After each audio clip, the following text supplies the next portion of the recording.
நம்ம என்ன செய்ய போகிறோம்னு பார்த்தீங்கன்னா ஈஸியான டேஸ்டியான ஒரு ஈவினிங் ஸ்நாக்ஸ் பண்ண போகிறோம். அது என்னன்னு பார்த்தீங்கன்னா குழந்தைங்களுக்கு பிடிச்ச தட்டு வடை செய்ய போகிறோம். அது செய்ய தேவையான பொருட்கள் பார்க்கலாம் வாங்க. அரிசி மாவு, சில்லி ஃப்ளேக்ஸ், சீரகம், எள்ளு, மஞ்சள் தூள், மிளகாய் தூள், 1 மணி நேரம் ஊற வைத்த கடலைப்பருப்பு, உப்பு, அன்சால்டட் பட்டர், பெருங்காயம்.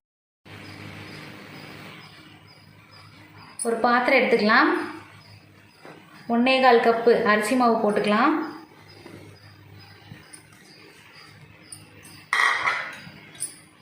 அரை ஸ்பூன் சீரகம் போட்டுக்கலாம்.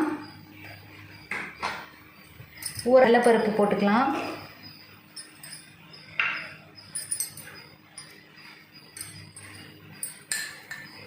அரை ஸ்பூன் எள்ளு போட்டுக்கலாம்.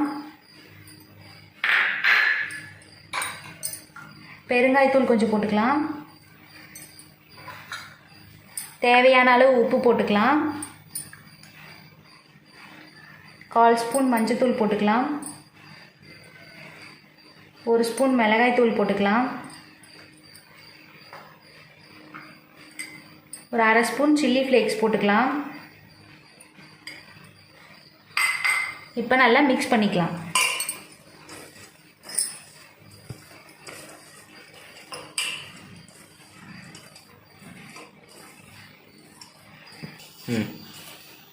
நல்லா இந்த மாதிரி மிக்ஸ் பண்ணி விட்டுறதுக்கப்புறம்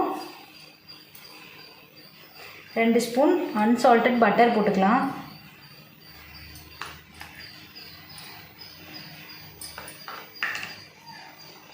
இப்போ கொஞ்சம் வந்து நம்ம சுடுதண்ணி ஊற்றி நல்லா பிசைஞ்சிக்கலாம். இப்போ நல்லா மிக்ஸ் பண்ணிக்கலாம். கொஞ்சம் கொஞ்சமாக சுடுதண்ணி ஊற்றி நல்லா மிக்ஸ் பண்ணிக்கலாம். சப்பாத்தி மாவு அளவு வர வரைக்கும் நல்லா பிசைஞ்சு எடுத்துக்கணும். சப்பாத்தி மாவு அளவுக்கு பிசைஞ்சாச்சு. இப்போ நம்ம வந்து சின்ன சின்ன உருண்டையாக பிடிச்சி எடுத்துக்கலாம். இப்போ இந்த மாதிரி உருண்டை பிடிச்சிக்கலாம். எடுத்து வச்சு ஒரு இலையில் வந்து எண்ணெய் தடவி வச்சு இப்போ நம்ம வச்சு தட்ட போகிறோம். இப்படி ப்ரெஸ் பண்ணி ரொம்ப மெலிசாகவும் இல்லாமல் ரொம்ப தடிமனாகவும் இல்லாமல் நம்ம வந்து இப்படி தட்டி எடுத்துக்க போகிறோம்.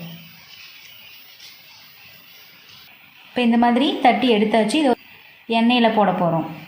இப்போ இந்த மாதிரி எல்லா மாவையும் தட்டி இந்த மாதிரி நம்ம எடுத்து வச்சுக்கலாம். இப்போ நல்லா எண்ணெய் காஞ்சிருச்சு. இப்போ தட்டி வச்சதெல்லாம் ஒவ்வொன்றா எடுத்து போட்டுக்கலாம்.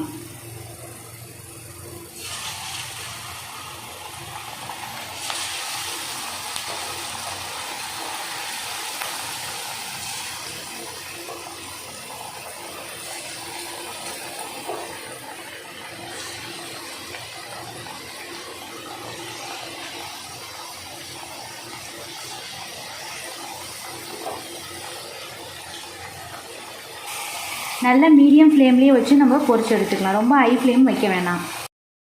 வெந்ததும் அடுத்த பக்கம் வந்து நம்ம திருப்பி போட்டு 2 பக்கமும் நல்லா கோல்டன் கலரில் வர வரைக்கும் நல்லா திருப்பி விட்டு வேக வச்சுக்கலாம்.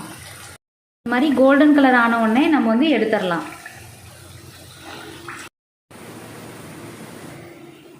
நல்லா மொறுன்னு தட்டை விட ரெடி ஆயிடுச்சு. மறக்காமல் இந்த ரெசிபியை உங்கள் வீட்டில் ட்ரை பண்ணி பாருங்கள். இந்த வீடியோ உங்களுக்கு பிடிச்சிருந்துச்சுன்னா லைக் பண்ணுங்கள், ஷேர் பண்ணுங்கள், கமெண்ட் பண்ணுங்கள். மறக்காமல் சப்ஸ்கிரைப் பண்ணுங்கள். பாய்.